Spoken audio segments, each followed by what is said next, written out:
Yes, indeed, and there are court transcripts. There are transcripts of tapes between Israeli pilots and the command centers in Israel, in which the Israeli pilots are actually questioning the orders, which are to attack, because they understand very clearly that they're attacking an American ship. And the orders are repeated by the command centers in Israel to indeed attack the ship. There is no accident here. And where this becomes really relevant is that for a long time, Israel and the Jewish supremacist, Talmudic, satanic mass media that we have, which pushes agendas like weapons of mass destruction, which results in the death of 1 million to 2 million people in Iraq, a country completely devastated, that same power structure remains in place from 1967 to this day. And the cover-up of 9/11 and Israeli Mossad agents involved in 9/11, which is indisputable by any serious investigation, remains the same. And the real point here is that Israel can do anything, including murdering 34 American service members in cold blood and attempting to murder every single member of the USS Liberty,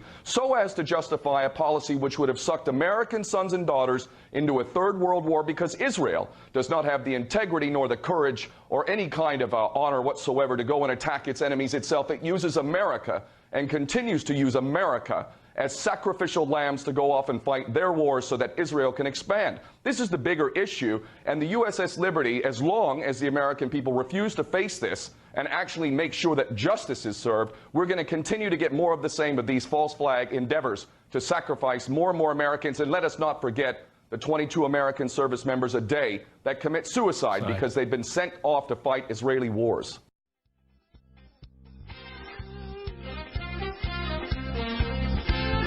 Welcome, ladies and gentlemen, to the Power Hour radio show. We're going to be going to Ken O'Keefe this hour. We're going to be talking to Ken about just about everything that happens around the world. He seems to be very knowledgeable and passionate about the truth. Ken is a former U.S. Marine. He served in the 1991 Gulf War, subsequently spoke out about the use of depleted uranium as a crime against humanity, and the U.S. military using soldiers as human guinea pigs with experimental drugs that were directly linked to the Gulf War syndrome. He is a social entrepreneur utilizing direct action marine conservation. He is more widely known for leading the Human Shield Action to Iraq and a survivor of the Israeli attack on the MV Mavi Marmara, in which he participated in defending the ship, and he disarmed 2 Israeli commandos. On January 7th, 2004, O'Keefe burned his U.S. passport in protest of American imperialism and called U.S. troops to immediately withdraw from Iraq. He replaced his U.S. passport with a world passport, subsequently proclaiming himself a citizen of the world with ultimate allegiance to his entire human family and to the planet Earth. He is a legal citizen of Ireland and Palestine citizenship. And I'm so pleased to have Ken O'Keefe join us today. Ken O'Keefe, thank you so much for joining us in the Power Hour today. Oh, it's a real pleasure, always, and I'm really keen to make ourselves known and see how this year develops, because it's most definitely a very interesting year already. Well, it is, isn't it? Well, we've got Netanyahu here, and that's the biggest story, supposedly. But in reality, though, what about the story of what happened in Russia with this gentleman being killed in Russia? What are your thoughts about who did that and what the purpose of that was? Well, of course, it's too early to know exactly what's happened, but the first question that must be asked... Oh, CNN knew it right away. CNN got it right away. It was those Ruskies. It was bad guy, Putin. Seriously? Yes, I have to remember when you're outside of the American bubble, there is a world outside the American bubble, and outside that bubble, we're not rushing to blame Putin and so on. But the first question that must be asked, of course, is who stands to gain. And why would Putin gain? This man was politically irrelevant, quite frankly. He had very little support. He was no threat to Putin at all. And the idea that Putin would order an assassination of this man is just more of the, really ridiculous villainization of Putin. I mean, pretty much everything that goes wrong in his world, it's Putin's fault. Comparing Putin to ISIS, even though we created ISIS, I mean, it's insanity, pure insanity. So if we ask the question who stands to gain, Putin certainly does not stand to gain, but his enemies and those who are trying to create a war that should never exist, who are trying to propagate a war with Russia, they would certainly stand to gain. Mm-hmm. That's right. Well, it was, and I shouldn't have interrupted you on that, but, it's amazing how it was just like when the plane went down, the Malaysian plane went down, it was the Buk missile. We knew that right away, Yes. and everybody, on CNN was an expert on Buk missiles within 15 minutes. Yeah. And so this time it was the same thing. Obviously Putin didn't like the guy, or obviously he had ticked off Putin, or, their editorial comments that they make to try and move you into that arena of blaming one person or the other. I do think that it was for instability, the purpose of instability, but isn't it interesting, though? It was at the same time, though, Ken, as we had the Chicago development of this building that is used for terror or torturing or whatever there. And, the height of hypocrisy where we're saying, horrible Putin killing his people, when in reality we're doing the same thing. I mean, does anybody remember Andrew Breitbart, et cetera?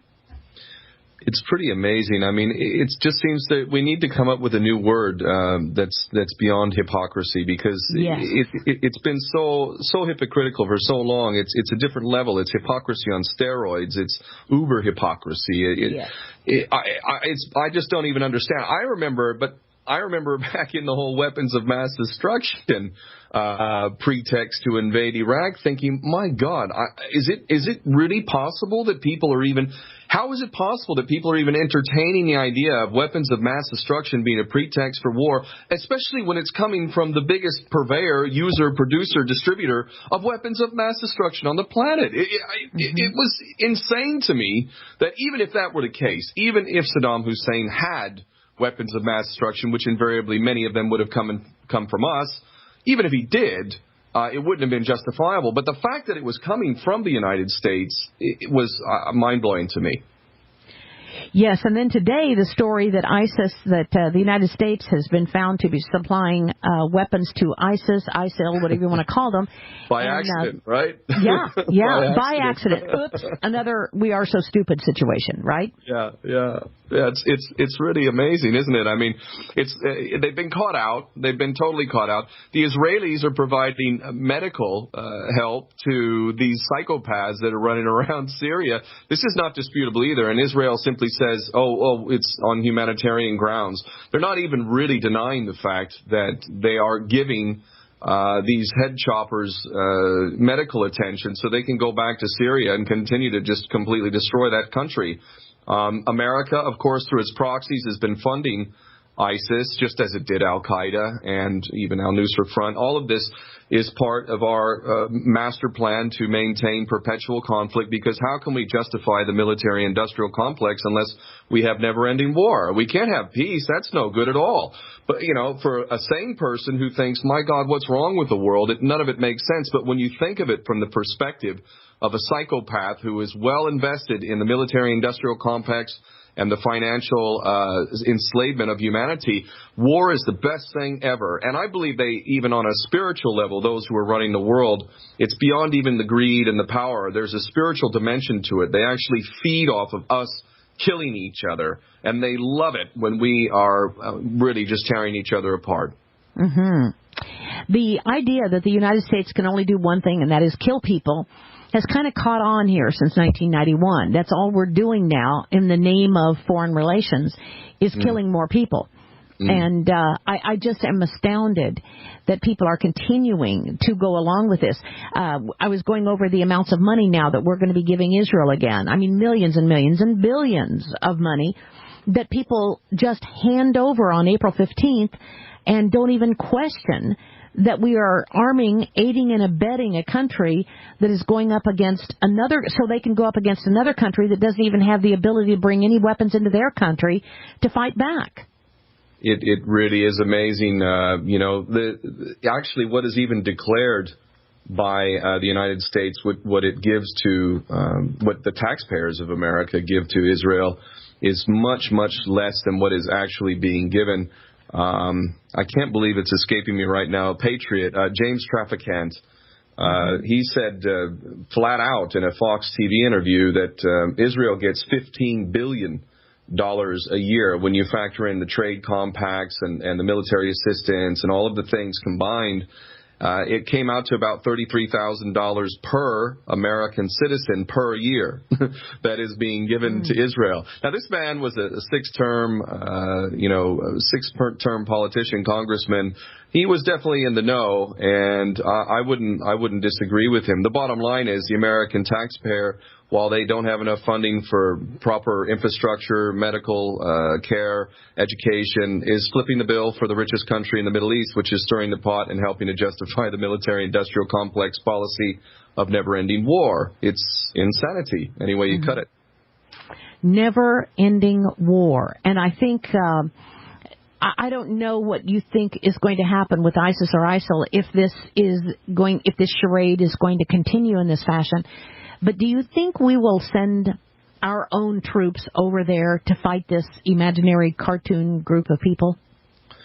Well, what's clear to me is that when all the stops are pulled out to carry out some sort of manipulation, generally with false flags, that a lot of the people still have a knee-jerk reaction and will do a perfect example of that is the whole Paris shootings, the Charlie Hebdo thing. Beyond ridiculous that this is about free speech and whatnot. It's perfectly fine to completely insult every Muslim on the planet with the most hideous of cartoons and things like this. But of course, we would never stand for such things if the target were, say, the Holocaust or Jewish people or other subjects which are taboo. The knee-jerk reaction is one that is very effective. However, on the backside of the immediate response that is very good for the powers that be is more and more people becoming engaged and becoming aware. And I do believe that, when we look at the creation of ISIS, which really only came into fruition, really became known in the last year, 2 years, we see that in the immediate they got massive results. But on the back end of it, a lot of people are starting to realize, yes, actually, Israel is giving them medical attention. Our proxies, our good friends in Saudi Arabia who benefit to the tune of tens of billions in arms trading and whatnot, they're the ones that are funding these people along with Qatar. This is all very important, and I believe a lot of people are catching on to this. I can only hope, and you're doing your share of work on this, and we're going to continue, and we're going to give you a voice on the Power Hour. We'll be back after this 4-minute break. This is Joyce Riley. Stay tuned to the Power Hour. Ken O'Keefe is our guest today. I'll give you his website. It is worldcitizen.uk.net. Welcome back to Power Hour. Thank you for joining us. Wanting to know what's really going on and not what CNN wants you to think is going on. We're talking to Ken O'Keefe, and I just love talking with him about the issues that are the real issues. He sees beyond the smoke, ladies and gentlemen, and that is such a gift. And part of that smoke that we're seeing today is the Netanyahu visit. I mean, this is a good cop, bad cop. I mean, how dare they have invited Netanyahu here, Ken, without the permission or without the knowledge or going to the president. I mean, is this a real story or is there something more here? Well, this is, I think, really amazing. I mean, first off, there's only one other head of state that has ever been invited to speak before the Congress 3 times, and that was Winston Churchill. So apparently, in the modern era, we put Netanyahu on par with Winston Churchill. Now, I'm no fan of Winston Churchill, but the bottom line is there's a lot of respect for Churchill throughout the world, and certainly many of the older generation think he's a great hero. So it's interesting that we would put Netanyahu on par.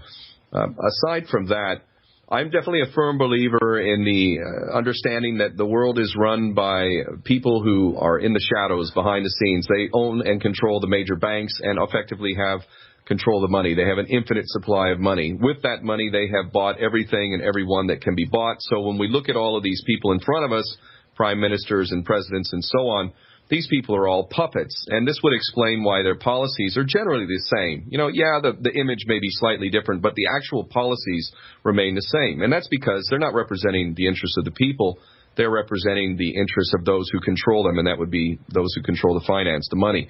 So Obama, with this understanding, is meant to look adversarial because there's too many people starting to realize that Democrat, Republican, Tory, Labor, left, right, whatever, it doesn't matter. The only candidates that are put in front of you that have any chance of winning so-called democratic elections are actually puppets. And even if you vote in the right or the left, Obama's a perfect example. I mean, come on. What has this man done? How are the policies any significantly different from Obama? I mean, really, seriously, there's no real difference. And that's because he works for the same people that George Bush worked for, and Clinton, and Bush before him, and Reagan, and so on and so forth.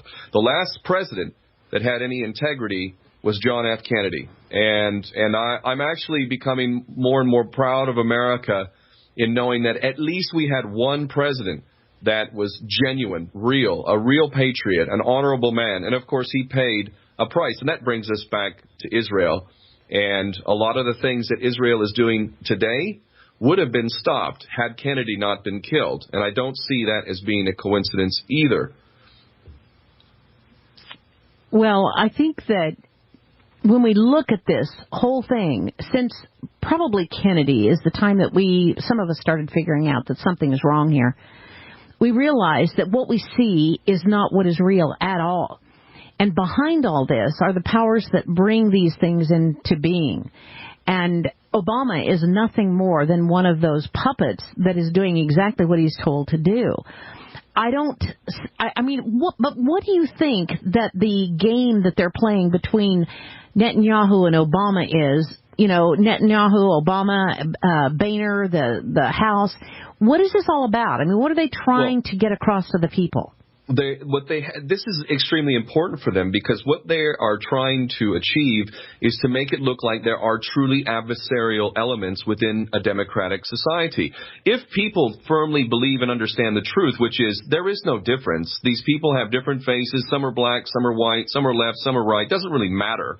They all work for the same individuals who run the world. So they have to perpetuate the illusion that there is adversarial roles. So in this case, it's very important, especially right now with more and more people becoming aware of America's subservience to Israel, it's becoming critically important that it is at least an appearance of adversarialism. Otherwise, people are going to get even angrier knowing that their country has literally been hijacked and is being run by foreign hostile agents who are definitely controlling the U.S. military as well and using American sons and daughters to go fight wars for Israel and Israeli expansion, the Greater Israel Project. This is actually what's happening. So it's critical for the powers that be that they make it look like President Obama is adversarial to Israel. Yeah, to look like that.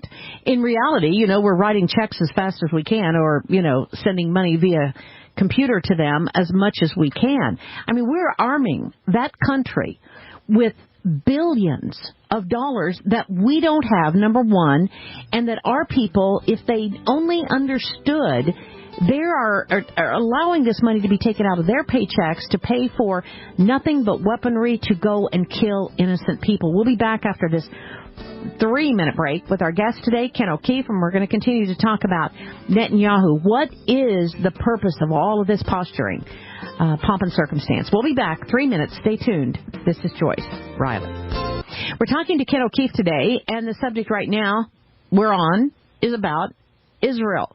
Big news. He's coming to the United States. He's going to speak to AIPAC today. He's going to ask for a lot of money, and he's going to want us to attack Iran. Now, what the heck is going on, and why does he have a vested interest in the United States becoming the big bully for Israel to go attack Iran? What is the issue with the nuclear power, alleged nuclear power, and Iran, Ken? Well, let me go back again just quickly to clarify on a couple of important points, and it'll help make things even clearer for today. When we get back to Kennedy, my opinion of John F. Kennedy is that he was effectively just like every other president and every other politician up until late in his life. And I'm a firm believer that the Cuban Missile Crisis changed him dramatically. He basically followed the orders, did what he was supposed to do, read the script, and he brought the world to the brink of World War III and the end of the world as we know it. And this profoundly changed him. The actions of his latter stages of life are characteristic of somebody who clearly was defying the orders. In particular, he was definitely antagonizing the CIA. He was getting ready to get rid of the CIA. This was very dangerous, of course. He was also looking to force the American Zionist Council, which is the precursor to today's AIPAC, to get it to register as a foreign agent, which would have effectively nullified its ability to buy and and own the U.S. Congress. So this was hugely important. Not a whole lot of people pay attention to that, but he was dead set on making sure that it was registered as a foreign agent, and they were at the latter stages of forcing that to happen, and then he got killed. The other thing, he was going to force Israel's nuclear power plant, Dimona, to be inspected. That has not happened to this day. So the things that he was doing were very, very dangerous. They were clearly against the orders. And he also was issuing silver-backed U.S. notes as opposed to Federal Reserve notes, which was probably the most dangerous thing he did. But the bottom line is, bringing us back to today, is that ever since that time, and then the USS Liberty was attacked a few years later, Israel has been taught over and over again that it can do whatever it wants. It literally can get away with anything. Killing 34 American sailors on the USS Liberty, no problem. Covered up by a traitor in Lyndon Baines Johnson.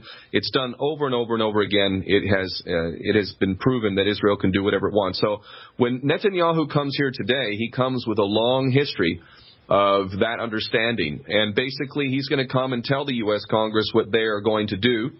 And they are pretty much doing it. For the most part, the Senate is certainly being Republican-controlled. But this idea that the Democrats are in some way opposed to Netanyahu and the Republicans are more aligned is, again, more smoke and mirrors as well. What he's going to ask for is not just the money that you mentioned, but, again, for things to be ramped up with Iran. And the whole premise of this is that Iran is secretly developing nuclear weapons or aspiring to do so. And I've actually spent time in Iran. I've looked at this subject in depth, and I can assure those who are listening that there is absolutely zero evidence to support the idea that Iran is pursuing nuclear weapons, which, from my perspective, is quite amazing, because if Saddam Hussein taught the world anything, it was that if you want to defend yourself against the empire, you better have yourself a good stockpile of weapons of mass destruction, because disarming and removing your weapons of mass destruction will do nothing for you. And obviously, when we look at North Korea, we see that this nation, which has nuclear weapons, we hate it and we villainize it all the time, but we're not going to do anything to it other than sanctions. We basically leave it alone. Whereas Iran is not developing nuclear weapons, and their supreme leader, Ayatollah Khomeini, which I remember as a kid, during the Iranian hostage crisis, I remember this man being basically the devil incarnate. That's how I always imagined him. But the truth of the matter is that this man and the current supreme leader both made clear that it is haram, it is against God's will to seek nuclear weapons. And the basis of that understanding is that if we believe in God, and I'm supposing that Christians believe in God, as do Muslims and Jewish people, if we believe in God, their reasoning is that God surely wouldn't want us to develop nuclear weapons, and certainly he wouldn't want us to use nuclear weapons. I mean, if you believe God is the creator of all that is, do you really think that God wants one group over every other group or any group to develop nuclear weapons and then use those weapons to destroy all that God created? It doesn't make any sense. No. So when you look at it from Iran's perspective, they're actually quite logical and consistent with any kind of sane religious spiritual values. They are not pursuing nuclear weapons. They are the most inspected. They have the most inspected nuclear program on the planet. And the real issue is that we have Israel once again providing us dodgy evidence, just like the dodgy dossier and the weapons of mass destruction charade. The same players are giving us evidence, again, totally fraudulent, in order to justify more persecution of the Iranian people on the basis that they're trying to develop a nuclear weapon. It's a lie. And anyone who looks into it will see that it is a lie. So this man is going to come to Congress and knowingly lie and tell them that they need to step up this policy of antagonizing Iran, which everyone should take note of the fact that if we were to get into a war with Iran, that is almost certainly a world war, because I do not imagine that Russia and China are going to sit on the sidelines while yet another key nation with very important energy reserves, gas and oil, is taken out. It's not going to happen. So what Netanyahu wants is for the American people to be duped and the American traitors in Congress to carry out a policy that will antagonize Iran further and take us into a third world war. This is what he wants. Yeah. And he's a puppet, and that's what his orders are.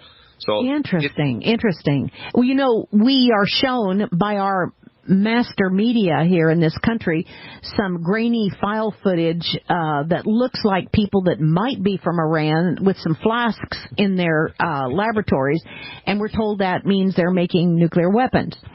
And we're supposed to believe that. So what you're saying, though, is that there is a desire for Israel to want the United States to attack Iran. And what is the benefit? I mean, of course, does Israel want the resources of Iran? I mean, what is the benefit? Who benefits here by having Israel attack or having the United States attack Iran for Israel? Well, now, in order to answer that question, the first thing that I have to ask the viewers or the listening audience to do is to get out of your mindset of being a sane human being. Because if you're looking at it from a sane perspective, it's not going to work. You've got to get into a psychopath mode. You've got to get into tyrant mode. And you've also got to understand a couple of key things. If you're a tyrant, if you're part of a tiny minority that's running the world, the only way that you can maintain your power over the people is to keep them divided.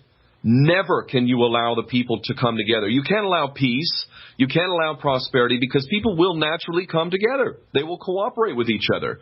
So you need people to fight each other. So from that perspective, war is fantastic. It's more important than the money that's made from war. More important than that is getting people to fight each other. Because as long as they're fighting each other, they will not unite. And if, God forbid, they ever unite, they're going to realize who's sitting at the top of the pyramid, pulling all the strings, maintaining this never-ending war policy. Once they find that out, these people are done. They are done. So the reason why they would want to start a war with Iran is that they're psychopaths and they're tyrants, and they know the key to maintaining their position is to keep the people fighting. And at this point, too many people are realizing the truth about the way the world really functions, so they need a third world war. And look at the policies. Are these not policies that are indicative of somebody who would want a third world war? Look at the policy towards Russia. It is insanity. If Russia were doing to us what we've been doing to Russia, i.e., if Russia was spending billions to stir the pot in Mexico and funding people in Mexico to overthrow a democratically elected government, corrupt or not, and to basically start a policy which would increase Russia's expansion towards Mexico and other areas in the Americas, what do you think America would do? I mean, we would have been bombing within 5 minutes. Mm-hmm. Russia is dealing with that very scenario and being very cool-headed about it, and thank God for that, because if they are hot-headed, if they do fall into this trap, and they do actually start to respond, we're going to have a third world war. But this is apparently what the powers that be want. And you have to keep in mind one last thing. I'm sure we're coming up on a break here, but you've got to remember, I want to ask the people in the audience as well. Have you ever gotten an invitation to these major underground compounds, these cities that can be self-sustained for years underground? Did you get your invitation yet? Because I didn't get mine, and I don't know if you got yours, Joyce, but at the end of the day, if you don't have an invitation, these psychopaths actually do have invitations to their underground cities, and so they're thinking they can ride out a nuclear war underground while the rest of us sit here and suck on it. And that's just how crazy they are. And this is not a joke. You know, this is not being paranoid. There is a lot of evidence to show that the powers that be want to depopulate the world. The Georgia Guidestones are one example of that, but there are many other examples of this.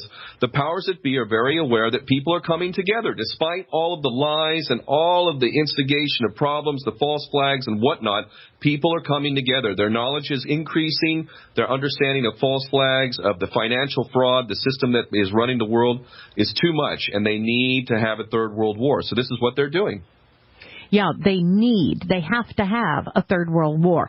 I want to open up the phone lines. I know people are wanting to talk to you at 855-995-6923, 855-995-6923.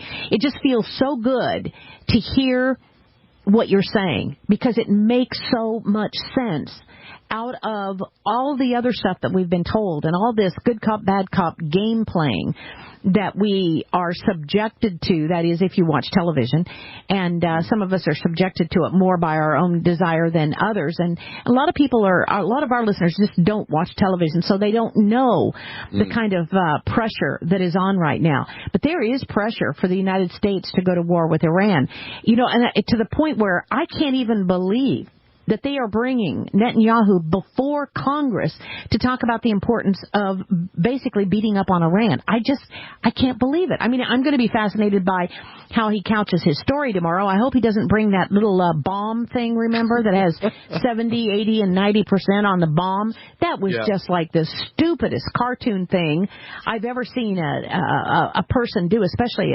a leader of a country. But I mean... Go ahead. You know what was really shocking about that last appearance is the 29 standing ovations, which Anthony Lawson, who passed on earlier this year, did a fantastic video. I encourage people to go look at it on YouTube. Anthony Lawson, the End of Democracy, I think it was called, and he did a fantastic video showing these sycophants, these disgusting traitors in the U.S. Congress, falling over themselves to impress their master or the puppet of their master, Netanyahu. 29 standing ovations they gave this war criminal. Disgusting. And wasn't it their people, in quotes, that brought us "Thou shalt not kill"? I mean, it amazes me that the worst of the worst killing that goes on is done by those that said they got the message that you're not supposed to do it. Anyway, let's go to Kent in West Virginia. Kent in West Virginia, you're on the air with Ken O'Keefe. Go ahead, please.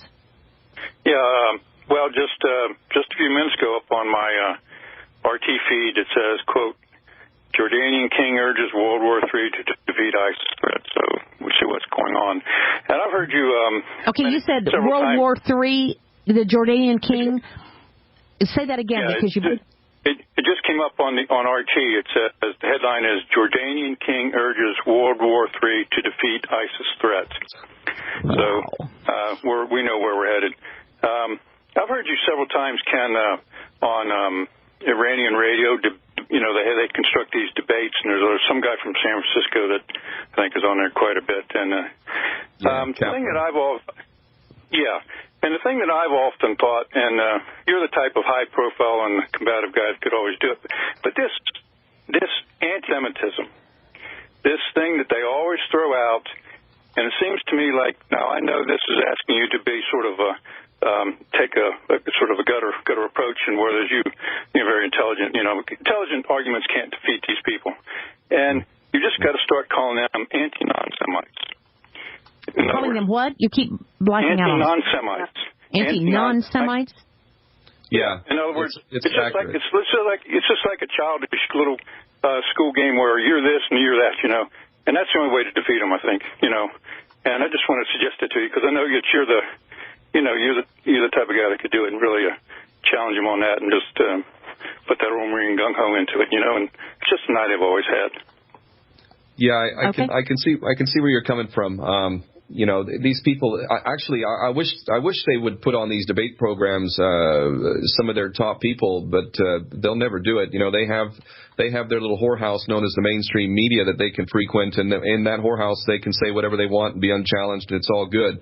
But if they put them on a program with someone like myself or many other people who are very much aware and could easily destroy them, they know that they'll be destroyed. So you kind of almost have to let them speak. I'm actually quite happy to have these nutcases speak because what they're saying in the past was much more received, but today more and more people are seeing it for what it is. So just let them open their mouth. Netanyahu actually coming to Congress is good too. Let him open his mouth. Some people will be fooled, but more and more are not. All right, thank you very much, Kent. Good call. Let's go to Billy Bob in Iowa. I'll hold you over. Billy Bob, go ahead. Oh, nope, there we go. Didn't get started. I'll hold you over after this 3-minute break with the Power Hour. Stay tuned. Ken O'Keefe is our guest today, and go to his website. It's at the Power Hour guest section, and also it is kenokeefe.wordpress.com is his blog. We'll be back 3 minutes. Stay tuned. Welcome Welcome back to the Power Hour. Thank you for joining us. We have Ken O'Keefe until 5 after the hour, and that's it, ladies and gentlemen. We've got a lot of callers. The website, worldcitizen.uk.net, worldcitizen.uk.net, and his blog is KenO'Keefe.wordpress.com, KenO'Keefe.wordpress.com, and also a YouTube channel too. So please take advantage of checking out the information on Ken O'Keefe. Let's see here, Billy Bob in Iowa. Billy Bob, you're on the air. Go ahead, please, with Ken O'Keefe. Morning, one and all. You know, as Shakespeare so eloquently put, all the world is a stage. And the media caught on that a long time ago, and they really took over in 1980. Reagan administration, and that's a dangerous president to take over a media because they can boss the politicians all around and do the bidding. And we know the money changers, the Kabbalists, the den of thieves are the ones who's controlling the media. And do you think that we could go after somebody like Boko Haram, that little ragtag group? Oh, of course not. Good guys, no. You know, the reason they're going after Putin and Russia and everything, they're still smarting from Putin coming in and taking the oligarchs and whatnot and shoot them out. And most of them escaped to Israel. Of course, there's no extradition treaty, so they could just run away. See, they want to take over Russia, Mother Russia, just like they did pre-World War II Germany, and just like they've done in this country. We've completely caved into Israel. And you can see Israel, they're setting up all these countries. They knocked down Saddam Hussein. They knocked down Libya, Gaddafi, and they kept Libya and them, Gaddafi and them kept the glue that kept all this together. So what they did, these Israel boys, they're in cahoots with Jordan and Saudi Arabia. You wouldn't think they would be, but they've got a bigger goal of mine. They all do over there. But they knew they could go get these tribal leaders all stirred up the hornet's nest and everything, and make Muslims look completely bad and for their financial gain. And they are doing well at it, and as long as the Palestinians keep doing the dying and the stock market keeps reaching record highs that we're paying for, everything's fine. So I don't know what the big problem is. And Ken, I'm glad you're on the show, and Joyce, keep up the good work. And you are truly a person of whom walks her talk, and you are far and few between, just like with Dr. Stan. I didn't agree with everything that Dr. Stan said, but I would follow that man along with you in any battle, physical or whatever, with undying support. I mean that from the bottom of my heart. And I am informed. I'm not just some Johnny come lately. I know what's going on. So I thank you kindly. Thank you so very much. Thank you. You know, people are getting it. We have a unique group of people that listen to this program that are very bright, very smart. I mean, this is not your average caller here. These are people who understand. When you hear a name like Billy Bob, you assume that he's going to be hating Muslims and going perfectly in line with that program, and it's really, really good to hear. Not that I'm being stereotyping here, but the bottom line is Americans are being led to believe that all Muslims are a bunch of fanatics and they hate us all and blah, blah, blah, blah, blah, and it's simply not true. That is so true. Let's go to Charles in North Carolina. Charles in North Carolina, you're on the air with Ken O'Keefe. Go ahead, please. Greetings in Jesus' name, Joyce and Ken. Hi there. Greetings. Aloha. Got three questions for you, Ken. Sure thing. Speak to George Washington's farewell address. Okay, we're having trouble hearing you. Say it again. Okay, ask one question. Ask one question for our guests. We're going to go up against a break. Go ahead. Okay. George Washington's farewell address dealing with favored nation status. Can you speak to that? Two more were real important, but go ahead. Okay, go ahead. Give me your summary of your understanding of it. Let me respond to that, okay? Just if you can do it quickly, though. Okay, well, we got to go to break. We'll come back after this break. 1 minute, 10 seconds. That's all we're going to be gone. We'll be back. 1 minute, 10 seconds. And Washington's farewell address. Stay tuned. This is the Power Hour. Ken O'Keefe. We've only got him for about 3 more minutes. Stay tuned. Welcome back to Power Hour. Thank you for joining us, caring about your world. We're talking to our guest today, Ken O'Keefe. We have Charles in North Carolina. You wanted to say something about Washington's, that's kind of a big subject. What did you want to say, or what do you want him to respond to, Charles? To the part where Washington was talking about holding nations in favorite nation status and what that would breed among the other nations. Yeah. It's a real interesting study. I'm with you. I mean, and it's true. You know, trade with everyone, ally with no one. I agree with that. You know, it has been a disaster. This unholy alliance that we've created with other nations around the world is actually the web of power that is continuing this mad path down towards World War III. It's absolutely crazy. We should, and you know, people should also realize when you talk about trade, this is a form of warfare. This is what brought Japan into World War II. The same things that we're doing to Russia and to Iran is what we were doing to Japan, and that was, of course, intended to create a third world war, to foster a full-scale second world war. So I think, you know, what Washington said in his final address, there's a lot of stuff in what he said and really powerful, and I would think we've made mistakes by not heeding it, but I certainly agree with the idea that we shouldn't be allying with anybody and we should be trading with everyone. All right, thank you very much for that. Let me go to Ralph in Michigan. Ralph in Michigan, you're on the air. Final caller for our guest probably today, Ken O'Keefe. Go ahead, please. Hey, I really enjoy the conversation you're all having, and you're hitting a lot of points really good. You know, and it's funny. It's like you, Joyce, at the beginning of the program, we're talking about, you know, even gold and silver might not have a value anymore. You know, because what's going on is it's the spiritual thing that's being led. You know, we got false patriotism being taught to a lot of people, false Christianity that's being taught to a lot of people, and people are kind of running to and fro. You know, the Bible says that even the gold and silver will be thrown in the street because they'll hold no value. It's the food that people need, not the gold and silver. You know, because they're going to be wanting to just survive. And, you know, the spiritualness that is being led right now is not the spiritualness of God. It's the spiritualness of demons and Satan. And that's exactly, you know, if you look through history, you know, it's like Hillary. He says, if we don't win, I'm going to drag them all down and burn them. You know, and that's exactly what's going on. And I see so many people that don't see that. They just all want to join a side. Okay. Hey, thank you very much, Ralph. Good point. Good point. Let's go to, we'll be able to get to Francis in North Carolina. Francis, you're on the air with Ken O'Keefe. Go ahead, please. Oh, lost Francis. Okay. Are there any more callers then? Or did they drop off? Okay. What would you like to say we've only got a couple of minutes left here. It's all about everybody talking, teaching, and helping others to understand what we've learned here today. But anything else you'd like to add, please, Ken? Well, I really feel that this Netanyahu appearance at the Congress is a fantastic opportunity. I would really encourage everybody who's listening to watch the speech. Watch it and marvel at the traitors in U.S. Congress, and talk to your friends and your family and point out the fact that this foreign head of state has really instigated this kind of fawning, really bend-over mentality of these traitors in Congress. Because if there is any one thing that I imagine could wake up the slumbering false patriots out there, it will be the understanding that your nation has indeed been hijacked. The Founding Fathers warned us of this, and it's happened. And there is no way to be patriotic in this country while you were sitting by and allowing the U.S. Constitution, which is almost dead at this point, the U.S. Constitution. These people swore to uphold the U.S. Constitution, as I did, as did every military member, as does every politician. They swore to uphold it. They have breached that trust. They are committing treason.